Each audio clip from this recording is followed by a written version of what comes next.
Et la lachot, Chazak ou Baruch Rabotai, on va commencer par la fin. En général, dès ce soir, on va souhaiter entre nous Shabbat Hagadol Shalom. C'est un grand Shabbat. Bon, en hébreu, si le Shabbat est grand, ça devait être Shabbat Hagedola. Shabbat, c'est en féminin, comme ça on dit. Alors, qu'est-ce qui est Gadol en masculin? Il y en a plusieurs raisons. Chacun, je pense, qu'il va faire des devoirs. Déjà, le premier grand miracle qu'il y a eu, c'est ce Shabbat-là. 4 jours avant la sortie d'Égypte, c'est là où Dieu il a dit à tout le peuple d'Israël, c'était leur première mitzvah, hein, ils deviennent bar mitzvah. Donc avant la mitzvah, ils étaient petits, et le lendemain, ils sont gadol, le bar mitzvah. Et qu'est-ce qu'il a dit Dieu?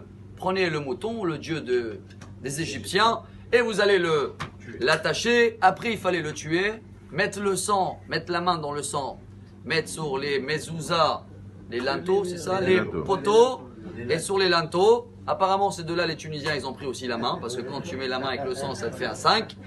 Et tu as une protection, le sang, il va protéger la maison, le poteau, et même après, les vêtements, ils sont sortis avec les vêtements qu'ils ont gardés toujours le peuple juif, et à la fin, ils ont mangé l'agneau de Pessah.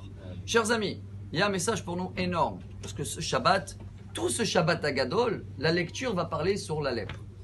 Le lépreux. On a parlé déjà beaucoup en disant que première faute qui amène la lèpre, c'est la shonara.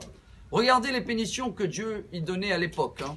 Première pénition, c'est la protection générale. Ça commence par la lèpre dans la maison. La maison, qu'est-ce qu'elle fait? Elle protège du soleil, elle protège de la pluie, etc. Si la personne n'a pas compris le message et continue à parler la shonara, Dieu il se rapproche plus. Là, ça commence à être des taches sur les vêtements. Les vêtements, ils protègent de quoi? Du froid, du chaud, ou ils cachent les endroits qu'il faut avoir la tsniout. Et si tu continues encore à parler la shonara, alors là, Hachem, il se rapproche tellement que ça va passer dans le corps, sur la peau, que la peau protège tous les organes qu'on a et notre âme qui est à l'intérieur. Tout ça, chers amis, est signalé dans la mitzvah de Pessah. Va'achaltem et matzot. Les galettes, comment on marque matzot en hébreu? Mem, tzadik, taf. Regardez bien, mem c'est quoi? Mezouza. Mezouza, elle protège la maison. Pour qu'il n'y a pas des taches à la maison, il n'y a pas de la shonara. Après, tzadik, c'est tzitzit. Tzitzit protège les vêtements. Pour que, à Kadosh Baruch Hu, on sait, on voit le tzitzit, on ne parle pas la shonara. Et qu'est-ce qui protège le corps? Bah voilà, on a les tefilin. Matzot, mezouza, tzitzit, tfilin. Mezouza protège la maison, comme ça il n'y a pas des problèmes dans la maison. Tzitzit protège les vêtements, comme ça on est bien couvert.